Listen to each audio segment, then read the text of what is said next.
This is the Qlife Racer. It comes in at $500 and it might be one of the best budget e-bikes on the market, so let's go test it out. What's a cool intro? Hey Owen, I wish we had a budget electric... Frick. Hey Owen, I wish we had a budget... Hey Owen, I wish we had a budget electric bike.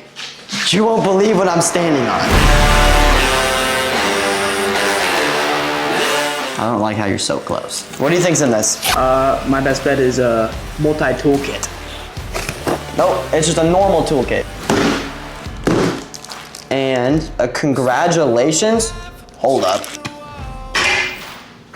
All right, this is the Qlife. Hunger for more, not afraid to fall. Had to cut a man down to get where I am. Someone had to tumble, and someone had to... All right, just finished it. Pedals are on, tires are aired up. Let's give this thing a test ride. Look how fancy that kickstand is. Ooh, that's a fancy kickstand. Look at that, guys. Look at the destroyed garage and then all the bikes sitting out in the driveway. This is a really good angle. Don't try to fight, there's nothing you can do. I'm gonna run all over you. It's too late to try, there's nothing you can do. I'm gonna run all over you. I'm looking for new blood. Oh, first ride, we're already hitting wheelies. Look at that. This thing's a ton of fun. See you guys for the real ride. All right, we are here for the ride. Here's the Qlife. Riley's actually gonna test out too. Should be a ton of fun. Let's go. We got the cat on one of the bikes. Okay, I am on the Qlife first. Should be a lot of fun. This thing is a mountain bike, so it's like kind of weird compared to most bikes we ride. We're gonna turn the light on. There we go. We are, I think, a little faster than the Mac Fox. I don't know what mode she's in, but we're going quick. 20 miles an hour. 22, 23, 24. 25, I think it's like 28, 26, 27. This is just with the throttle, 28.1. Capped out 28.1. Look at the balance on this thing. We're locked in, and it's got cruise control, so hit the brakes to stop going. One thing off the bat I want to change are the brakes. They are cable brakes, not hydraulic brakes, so they just don't feel as powerful. We're gonna hit the jump on this thing. I think I got it. Let's see if we can get some air. It's a pretty light bike. Ooh. Oh yeah, oh, that was a pretty good amount of air. Woo. Very maneuverable. Little wheelie in the grass. Oh yeah, that was rough, but it worked. Okay, jump time, guys. Here we go. Okay, we're gonna try and go full speed. Almost like 20. Whoa, the front end went really up.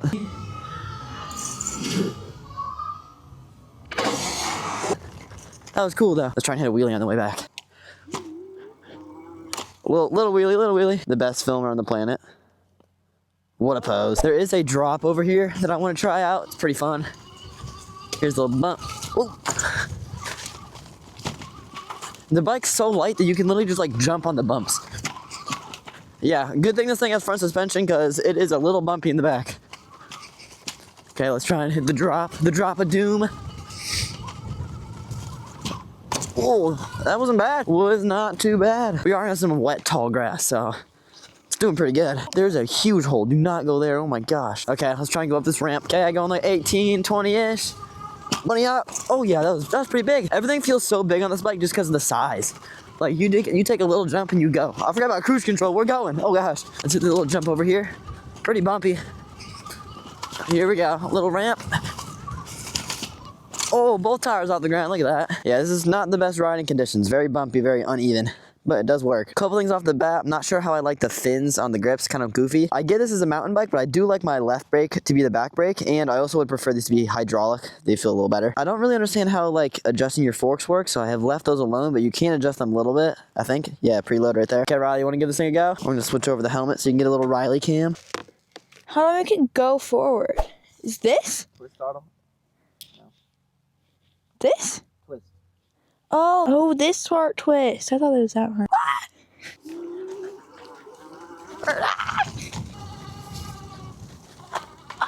I need to slow down. Where did Owen go? He's back there. Watch out, there's that giant hole down here somewhere. Oh my gosh, why is there an old wagon?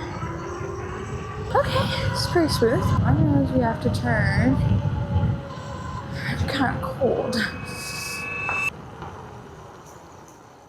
I'm not a very good turner, if you couldn't tell. Oh my god. I'm not the best turner, as you could see. Okay. Water, there's a pothole. Don't run in that. Oh, okay, it like kicked it immediately. Oh my gosh. Okay, see if I can be Owen pedaling. Okay, so I don't know why, but Riley thought it'd be a great idea to not wear gloves, so she's cold. On paper, this thing definitely has some power, 1200 watts, but it feels like a lot more in person because of how light the bike is. Like, 1200 watts on an e-bike isn't too bad, but 1200 watts on an e-mountain bike is crazy. Hopefully don't crash, because I'm not used to the brakes like this. Oh gosh, that was scary. Yeah, like look at that. I hit the brakes and they just don't even stop till like all the way. I think I have to tighten the brakes because it's really kind of goofy. Let's try another wheelie. Let's see if we can take it down the little stair drop. Oh yeah. Why are we on the bike? Okay, let's just take a lap around. Hi, kitty. All right, let's do a little bit off-road and see if Riley can keep up. It's definitely more for like easy trails, I would say, or like sidewalks and stuff. Yeah, some of these bumps are a little rough. But you can jump it really well. This also is the fat tire model, so it probably does perform a little better off-road than the normal one. The normal one's definitely more for like streets and stuff. Okay, let's hit this ramp quick. I don't know where Riley is, but we're gonna go for it. Oh, pretty good, but I didn't have enough time to get going. This thing does have 5 different power modes, and it has 6 different like gears for when you're actually pedaling. And most bikes, I would say the gears don't matter because they're so heavy, like most e-bikes, but this one's actually light enough to where you can pedal it without the electronics. So let's turn them all the way off. Watch this, dude, she's on the bike. Spatula, what are you doing? Cat's going crazy. But look, I'm actually pedaling. Definitely not the easiest thing. It's a little heavier than a normal bike, especially with these big tires. But you can actually like ride it like a normal bike. Dude, what is going on? Okay, back to the normal yard to ride. This is bumpy. Little jump. Ooh. Here's like a little dirt hill. Cruising up it, no problem, little bump. Woo! Where is Riley? Okay, I'm gonna try and do a balance beam on this thing. Let's see if it works. Okay, balance beam starts now. Oh, the cat's in the way. The cat is in the way. This is not easy. Doesn't turn. I'm not trying to turn, I'm trying to stop. We're going off the edge. Let's go hit our mega ramp. That actually might be pretty good on this bike. Woo! I think you can probably get up it, hopefully. Okay, it got up it actually really easily. Here we go. Hitting the mega ramp. Whoa, almost landed over the bars. That was pretty good. Okay, a little more off-roading. This time I want to do low power and only pedaling, so more like a real bike. Like this is no throttle. This is what I think this bike is really good at. Oh my gosh. I think the bikes like these have a throttle and it's really nice to just use the throttle to cruise. But it doesn't really feel like a normal bike when you hit the throttle and you just go like 30 miles an hour. So if we turn your power down to like 1 or 2 and pedal, it feels more like a normal bike with a little bit of assist, which I actually like a lot. And the bike's actually small enough to where pedaling feels like you're doing something. Like this feels like a normal bike with a little added boost, and I like it a lot actually. Makes it a lot easier to ride places where there's not like hills and stuff, so you have to pedal all the time. It makes those places a lot easier. And I feel like if I was in town and I could just pedal like this, I look a lot more normal than hitting the throttle and flying with my feet down. And it's actually like a better workout, obviously, to pedal, but it's a lot more fun, I feel like, to pedal. Throttles are good sometimes, but also pedaling is good sometimes. And I feel like a lot of brands like forgot about that part of the bike. They just gave it a throttle, made it super heavy so you can't even pedal it and just call it a day. But this one you can actually pedal. It feels really nice. It does feel a little goofy with the little cruise control that likes to happen, but not the worst. This is a very bumpy spot of our yard, though, if you can't tell. It's very bumpy. And we don't even have that good of a yard. This is actually just doing pretty good. The forks are doing a really good job. And no matter how little power you give it, it is going to absolutely gap a normal bike that's like an analog with no electronics. Like, I don't know about you, but I feel like getting a consistent 13 miles an hour on your analog bike would be pretty difficult, especially in like, you know, conditions like this, like going up a hill with like mud and all that. Like, it'd be pretty hard. So I feel like this definitely helps you do the impossible. You can ride places a lot that you wouldn't normally be able to. Look at her. I think I definitely would prefer those fins to not be there. I can't really grip the grips all the way. I definitely like the big tire model. I feel like it wouldn't be as good if it had those thin tires for off-roading, so I'm really happy about how these tires are performing. Let's go no hands in the grass too.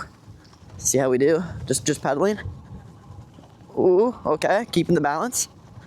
We're on like a little bit of a hill and dodge the tree. I would definitely say if you're looking for a budget e-bike around that $500 mark and you also want to do a little bit of off-road and light trails, this is definitely the one to get. Like, we are just plowing through leaves, mud, gravel, hills, all that stuff. I would say this is also pretty good for the street too if you're looking for a more like city e-bike, but definitely take into consideration if you're going to be doing off-road stuff, definitely make sure you got the big tires. They help a lot. Okay, enough riding, enough having fun. Let's go to the review and talk about the actual specs and stuff of this bike. Okay, so that was the ride. I had a ton of fun and I think Riley did too. So now let's talk more about the bike. bike, get into the review, and let you guys know, is it worth your money? Okay, so the Qlife Racer fat tire model comes in at around $500. And for what you get, I think that's actually a pretty good price. Let me tell you why. You get a pretty well-made bike. The frame's very sturdy, the tires feel really nice, the handlebars are pretty decent. Most e-bikes that I get are very big and heavy, and the pedals don't really work. They're more there for a show to make it seem like a bike than actually to have a purpose. But the Qlife actually has the pedals for a reason. The bike's light enough to where you can pedal it. And there's also gears, so you can mess around with the gears, make it actually feel more like a normal bike. And if you want to be practically a real bike, just take out the battery, make it so light, you can actually just ride it like a bike. One of the things I liked right off the bat were the fat tires. I feel like I have a lot more control and grip off-roading with the big tires opposed to the small thin ones. There's definitely a time and the place for the thin ones, but there's definitely a time and the place for the thick ones, and I really like what they did here. This thing is definitely meant for those light trails, sidewalks, kind of commuting around town. And obviously it would be fine with the thin tires, but I think they went the extra mile with the thick ones, and it makes a big difference off-road. Like I said, the grip is so much better with the big ones. There's just obviously more tread to hit the ground, and you feel a lot more stable. I feel like I'm doing less balancing and more of actually riding with the big tires. But at the end of the day, it's more of a personal preference thing and what you're used to the most. And I would say if you just want to go off-roading and you haven't tried either of them,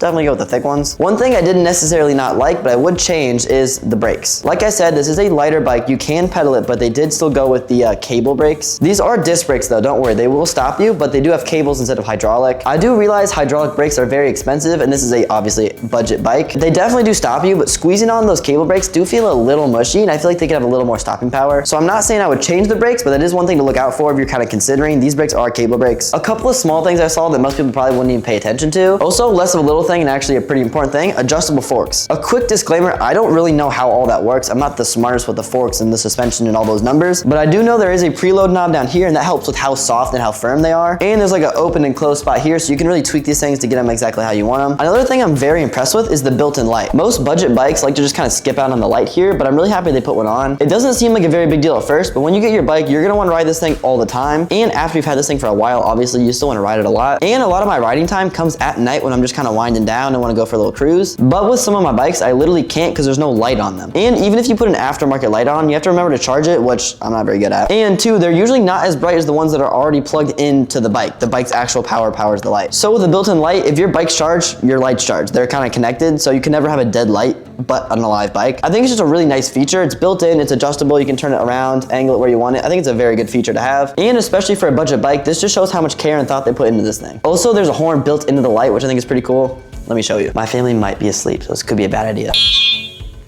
It's very loud. Another thing I'm pretty impressed with is the frame. Obviously, it's nothing special, but I really like the mountain bike style here. And the cables from the front of the bike actually go inside the like tube here, the frame, and down the middle. It keeps it looking very good, very sleek, and it keeps all the cables out of the way of the mud that gets stuck on the underside of the frame. The bars aren't anything special. They definitely get the job done and make it feel like a mountain bike. The grips are a little wonky though. They got these kind of fins coming off the sides, which I've seen a lot actually, but not the biggest fan. Like I said earlier, it comes with your shifters and a nice big screen, and you have a control panel for your light and your horn right by the screen. I would say if you're looking for a bike that's this style, your off-road trails, maybe on the sidewalk, throw into the back of the truck kind of bike, your like lightweight, more normal bike that just has a battery strap to it and like a throttle, then the Qlife Racer is perfect, especially the model with the thick tires. This is probably gonna be one of your cheapest electric bikes you can get with high quality. Can you find a bike cheaper than this? Maybe. Is it gonna have the quality guarantee of Qlife? Probably not. Qlife is a very well-known brand, and for good reason. They make high-quality bikes. This thing feels amazing. Like I said, if you have $500 and this is the style of bike you want, get this one. This is the main guy. It's right here. Get this one. There are other bikes in this style, but if I'm being honest, the Qlife does it the best. It's the main guy. I also believe I have a discount code for this thing, so I'll leave it right here. If not, that's